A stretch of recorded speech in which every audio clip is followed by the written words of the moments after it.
Olá pessoal, bem-vindos a mais um episódio do Crônicas do Palmar. E hoje nós vamos falar sobre uma senhora que todo mundo gosta. Ou será que a maioria gosta? Ou seria a metade das pessoas? Ou a minoria? Essa senhora é a democracia. Nessa semana, pessoal, eu postei no Face essa publicação aqui, ó. Tá? Opa, aqui. Essa publicação aqui eu postei no Face, tá? E aí, avisei o pessoal, ó, quem acertar vai estar acertando também o tema do próximo Crônicas do Palmar, né? E foi o Fabinho Pereira Pires que acertou, né? Porque hoje no caso é o dia que eu tô gravando, dia 25, sexta-feira, tá? É o dia da democracia no Brasil. Essa senhora, né? Que, como eu falei, né? Acredito eu que a maioria das pessoas ainda goste, né? Mas tem gente que encara como na ficção aqui do Game of Thrones, ó. Dessa maneira aqui. Nós temos que escolher alguém. Por que só nós? Nós representamos todas as grandes casas, mas quem nós escolhermos não vai governar apenas lords e ladies. Talvez a decisão sobre o que é melhor para todo mundo deva ser de todo mundo. Devíamos deixar os cachorros votarem também. Vou perguntar ao meu cavalo.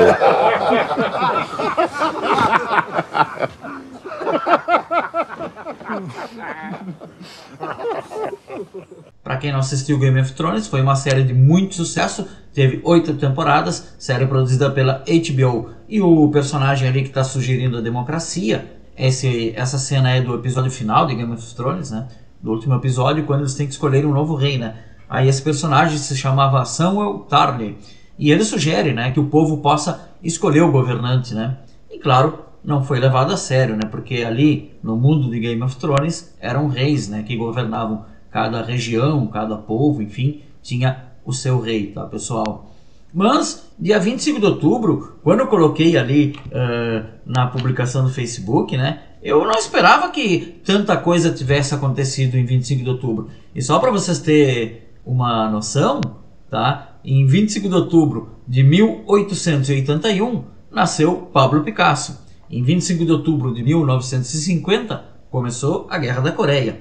No dia 25 de outubro de 1962, durante a crise dos mísseis de Cuba, Adlai Stevenson mostrou ao Conselho de Segurança das Nações Unidas fotografias de reconhecimento de mísseis balísticos soviéticos em Cuba. Já em 71, a República Popular da China substituiu a República da China nas Nações Unidas, como é até hoje, né? A República Popular da China é quem tem assento e a República da China é Taiwan, né? E em 1975 foi encontrado morto no DOI-CODE o jornalista Vladimir Herzog. E o que tem isso a ver com o nosso episódio? Bom, antes eu preciso dizer para você que é muito importante para a gente aqui do canal Ultra que você se inscreva, curta, compartilhe e ative o sino das notificações. E dá o seu like aí, o seu joinha, porque vai ajudar o canal e esse vídeo a chegar cada vez em mais pessoas. Pessoal, este dia é especialmente significativo, este 25 de outubro, porque ele é também a morte do Vladimir Herzog, né? E por isso que é o dia da democracia, porque Vladimir Herzog foi um jornalista e ativista que lutou pela democracia num período sombrio do Brasil, né? da história brasileira. A morte dele se torna um símbolo dessa luta pela liberdade, da expressão pelos direitos humanos. E a gente precisa lembrar até hoje da luta dele, né? Ainda mais em tempos em que a democracia sofre severos ataques quase que todos os dias, né? Nesse episódio, então, a gente pretende refletir sobre a importância da democracia e da representatividade no nosso país. E vamos explorar como a democracia evoluiu e como nós podemos participar dessa construção coletiva que é o sistema democrático, né? Então, a nossa tarefa hoje qual é? É refletir sobre o nosso papel na defesa desse sistema da democracia e como a gente pode garantir que as vozes sejam ouvidas. E de quebra vamos fazer uma análise também da nova composição da Câmara de Vereadores de Santa Vitória do Palmar.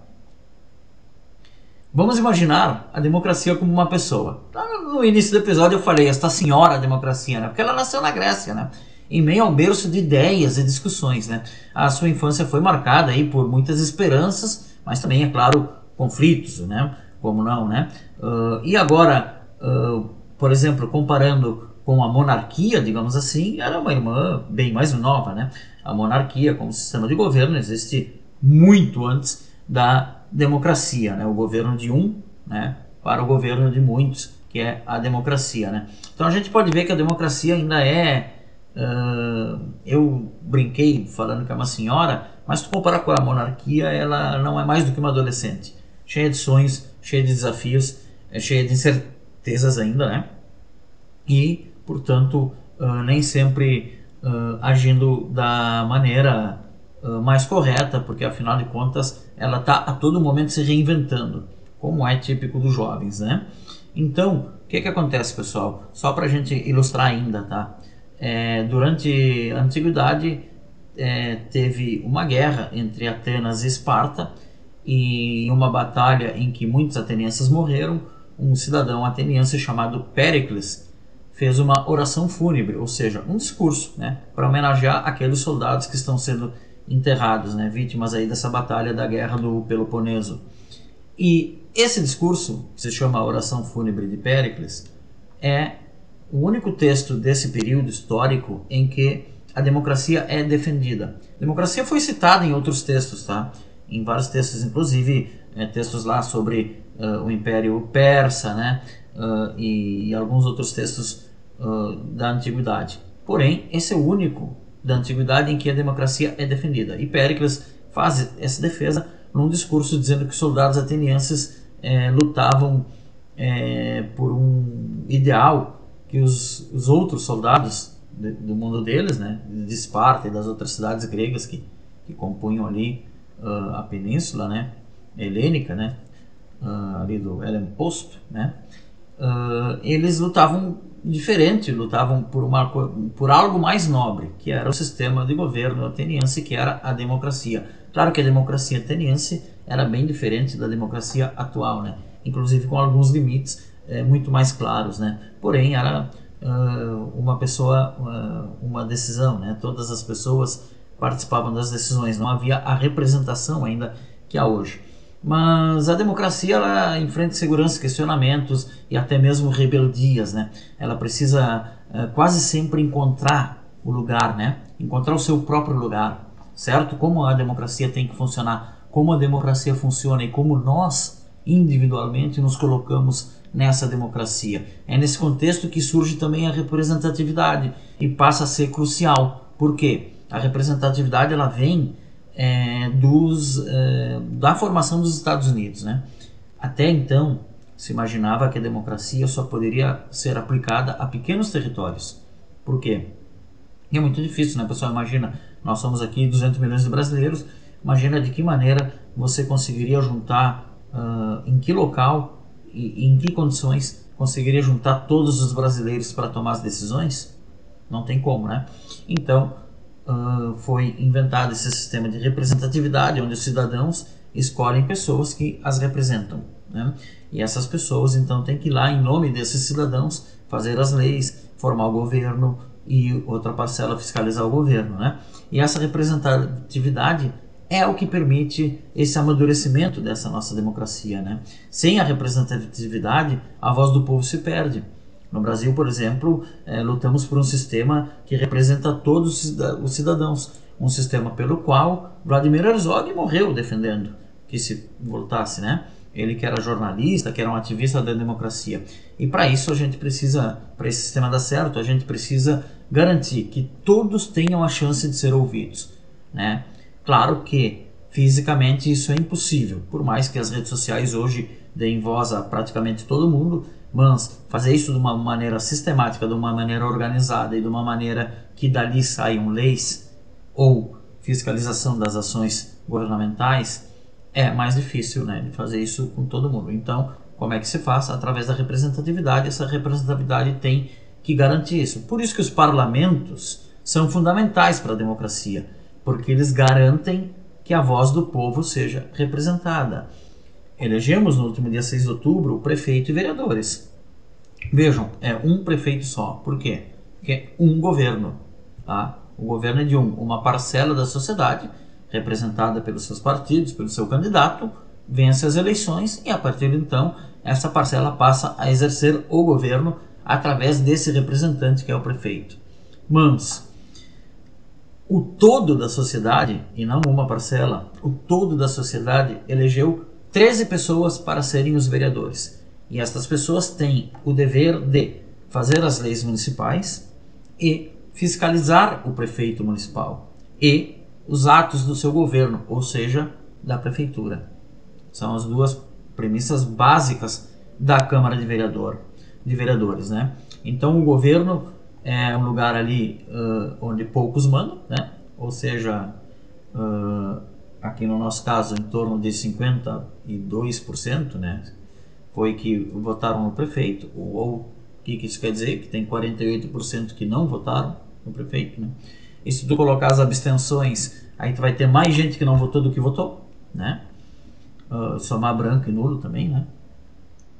E, ao contrário disso, na Câmara de Vereadores é onde há o debate, né? Onde a gente tem que discutir os rumos da nossa cidade, os rumos da nossa sociedade, para onde que vai e como é que isso é feito, através das sessões, das reuniões da Câmara de Vereadores, onde todos os vereadores têm direito à voz e, por eles serem de camadas da população diferente, de, às vezes, etnias diferentes, de regiões da cidade diferentes, de partidos diferentes, que têm profissões diferentes, que são de sexo ou de gêneros diferentes, que têm cores diferentes entre si, ali é que se dá o debate público, o debate do que é melhor para a cidade ou não, e claro, óbvio, isso através de regras, através de leis, né, através do seu regimento interno e da Constituição estadual e da Constituição federal, isso tem toda uma sistemática para acontecer, né? Não é de qualquer maneira que acontece essa construção coletiva que é feita lá na Câmara de Vereadores, que dá, em última análise, o rumo da cidade, né? O governo governa, a Câmara legisla, né? Então a gente vai dar uma olhada na nova Câmara de Vereadores de Santa Vitória do Palmar, eleita em 6 de outubro agora, como eu já falei, né? Mês passado, né? Aliás, neste mês, né? Há 20 dias atrás exatamente, né? Quando você estivesse vendo esse vídeo, farão 20 dias exato. Será o dia 26 que o vídeo vai pro ar. No dia 6 foram as eleições. E quantas cadeiras cada partido ocupa e o que dizer da quantidade de mulheres representadas, né? Essas questões são fundamentais para entender verdadeiramente a representatividade da nossa cidade. E aí, pessoal, eu já vou começar aqui mostrando para vocês, ó, que há um desenho da Câmara de Vereadores, tá? Muito significativo. Vocês vejam, olha só. Vamos fazer uma análise aqui, ó. No ano de 2016, o PT, que é o traço laranja no nosso gráfico, elegeu 5 vereadores. Na eleição de 2020, elegeu 4. E na eleição de 2024, elegeu 3. Então vocês vejam que o PT vem numa descendente na sua representatividade no Legislativo Municipal. Por sua vez, o MDB, que é o azul marinho, elegeu 3 em 16, elegeu 4 em 2020 e agora saltou para 6. Crescimento aí de 50% nas cadeiras do MDB, né? E se você comparar desde o início do nosso gráfico, eu fiz um corte das últimas 3 eleições, né? Em 2016 para agora, ele dobrou seu número de vereadores, né? O azul claro é o PSDB. O PSDB vem caindo, ó, de 3 ele elegeu 2 e agora elegeu 1, tá? E o PDT é um outro partido que cai, ali o verde, né? O verde escuro, tá? Mas só que o PDT tinha 1, foi para 2 e voltou para 1, né? Então hoje ele está igual a 8 anos atrás. E aí temos os partidos como o PSB, que não elegeu ninguém em 16, elegeu 1 em 2020, não elegeu ninguém em 24. E aí tem a União Brasil, né, que elege pela primeira vez um vereador. E também o PP, que assim como o PSB, né, ele tinha, aliás, ao contrário do PSB, né, ele tinha 1 em 16, ninguém em 20 e volta agora a ter um representante, tá bom? Então vocês vejam aí que as forças partidárias estão hoje muito mais pró-governo dentro do Parlamento de Santa Vitória, né? Já que são 6 do MDB, 1 do PP e 1 do União Brasil, Essa coligação foi a coligação que elegeu o próximo prefeito, que vai assumir em 1º de janeiro, André Celeran. Então, essa coligação tem 8 dos 13 vereadores, colocando assim 5 vereadores apenas nominalmente, né? Pelo menos começando o mandato como de oposição. Os 3 do PT, o do PDT e também o vereador do PSDB, né? Então, esses 5 vereadores serão a oposição na Câmara de Vereadores, enquanto 8 vereadores serão a situação. Se a gente analisar por sexo, pessoal, a gente vê que é preocupante o que aconteceu, tá? Porque tanto na eleição de 16 como na eleição de 20 foram eleitas 3 mulheres e 10 homens, tá? E já era muito pouco. Agora em 24, pior ainda, 2 mulheres e 11 homens. É preocupante para as pessoas do sexo feminino da nossa sociedade e para todos aqueles que acham que isso é importante. É preocupante esse dado, né? Diminuindo a representação feminina, que já não era muito. 3 numa Câmara de 13 é pouco, né? 2 é pior ainda. Então, há de se prestar atenção também nessa situação. O que eu quero também colocar aqui para vocês, tá? Muitas vezes acontece, e isso é normal acontecer na política, né? Podemos gostar ou não, mas acontece, trocas partidárias. Esse dado que eu trouxe, por exemplo, ali do gráfico de 2020, vou colocar aqui de novo para vocês o gráfico de 2020, tá? Assim é como a Câmara começou, quando eles foram eleitos em 2020. Porque, por exemplo, o PSDB, que começou o mandato com 2 vereadores, terminou com 3. O PDT, que começou com 2, terminou com 1. Né? E teve também o MDB, que tinha 4, termina com 3. Ele elegeu 4 e terminou com 3. Por quê? Porque alguns vereadores mudaram de partido ao longo desses 4 anos na famosa janela partidária, que é quando pode mudar de partido, né? E por que é importante a gente saber disso, né? O próximo prefeito, então, tem aí, a princípio, porque assim como mudou na eleição passada, pode ter novas mudanças, mas a princípio, o novo prefeito que assume em 1º de janeiro, aliás, que é meu colega, né? Fez também ciências sociais, assim como eu. O próximo prefeito, ele tem ampla maioria, né? 8 votos ele tem, né? Contra 5 da oposição. Então a tendência é que todos os seus projetos passem de maneira até facilitada pela Câmara, e vai bastar a oposição fazer a fiscalização, algum griteiro, alguma coisa assim, mas não vai conseguir fazer muito mais do que isso, pelo menos no primeiro momento, né? Vai ter que fazer uma oposição um pouco mais política, e aí eu estou me referindo a discurso mesmo, né? Do que propriamente nas votações. Porque mesmo que vote sempre em bloco a oposição, que os 5 votem sempre fechado contra as ações governamentais, vai perder, porque 5 perde para 8. Repito, mantendo-se sempre essa composição. Já há rumores de que alterações podem acontecer no próximo período, mas é claro que eu não tenho como falar isso para vocês agora aqui. Tá? Então, nesse dia da democracia, nunca é demais a gente falar, né, pessoal, que a gente quer reafirmar essa crença no sistema democrático. É vital para todos nós participar, para todos nós fiscalizar. E como que a gente pode fazer isso nos dias de hoje? Bom, tem 2 maneiras. Ou a gente vai na Câmara de Vereadores e assiste, ou a gente assiste pela própria TV Câmara aqui no YouTube, né? Ou, melhor ainda, né, se você tem acesso, se o candidato que você votou se elegeu é um dos 13 que está lá, procura ele, fala diretamente com ele, ou então fala com os assessores dele, fica atento a saber o que ele faz o dia inteiro, quais são os projetos que ele votou a favor, quais são os projetos que ele votou contra. Aqui no canal tem inclusive um vídeo, que eu vou deixar o link aqui na descrição, né? Vamos ver se eu consigo colocar o card aqui também, que eu não sou muito bom nessa de colocar card, né? Mas se eu conseguir, ele está aparecendo aqui, tá? Que é um vídeo sobre a Câmara de Vereadores que eu fiz como um trabalho de extensão para o meu curso de formação pedagógica, né? Em Sociologia, tá? Então, se você quer entender um pouco mais de como funciona a Câmara, esse vídeo está bem legal. Claro que os vereadores que são apresentados ali são os vereadores desta legislatura, não da próxima, né, que o pessoal só assume em 1º de janeiro, né?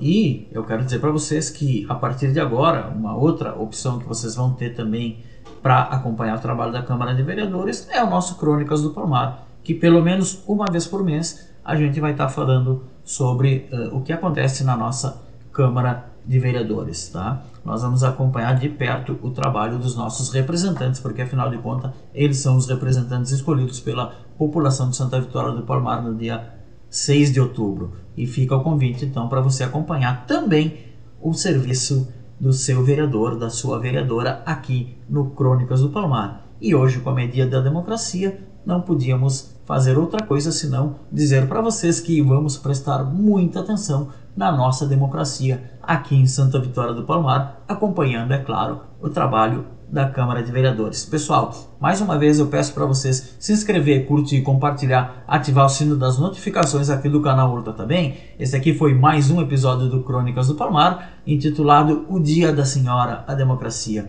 Se tu gostou, não esquece de deixar o like, te inscreve no canal, clica aí no sininho das notificações e lembre-se que a democracia é uma construção coletiva e cada voz conta. Até a próxima, pessoal. Tchau, tchau.